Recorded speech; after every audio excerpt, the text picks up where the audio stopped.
All right, ever since President Trump took office, the narrative from both sides of the media, almost every side, and the left especially, was about the relationship with Russia and Trump. Why are they so cozy? But our next guest says there is a president who is a Russian stooge, but it's not President Trump. It's actually President Obama, and the facts are what they are. Here to break it down for us is National Review editor and Fox News contributor Rich Lowry. Hey, Rich, not only you came to this opinion, but you first formulated your case. Formulate your case. It's 2008. A brand new president, President Obama. So in the summer of 2008, Russia invades Georgia. Big deal.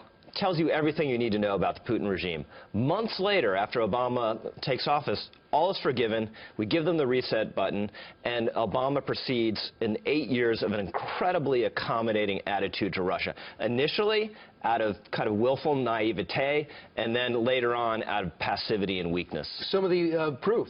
All of a sudden, we take the missiles out of Eastern Europe, to much to the chagrin of our Eastern European friends. A nuke deal that we signed, we just have to subtract our nukes. They don't have to touch our nukes. And remember the Ukraine gets invaded. We don't provide weapons, and we do nothing but condemn them and give some weak sanctions. And who can remember that in 2012, it was President Obama who smugly said this to Mitt Romney when he said that our number one geopolitical foe in his mind was Russia. A few months ago, when you were asked what's the biggest geopolitical threat facing America, you said Russia. Not Al-Qaeda, you said Russia. In the 1980s are now calling to ask for their foreign policy back because, you know, the Cold War's been over for 20 years. Yeah, it's incredibly snotty and condescending and wrong on top of it.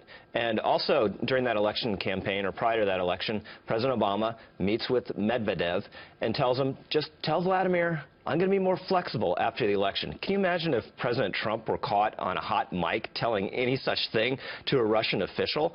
And really the worst aspect of this, and we've seen it over the last week or two, is we were complicit in the Russian and Syrian deception over the sham chemical weapons deal because Obama needed a fig leaf to justify his red line fiasco, so we pretended all those weapons had been removed when Assad was really using them all along and still had them. The Secretary of State and National Security Advisor, Susan Rice, said they were gone. Right. They are still there. And because there was no ramifications, they ended up taking their planes and setting up a military base there because there was no hell to pay. And that's why this current president's in a box.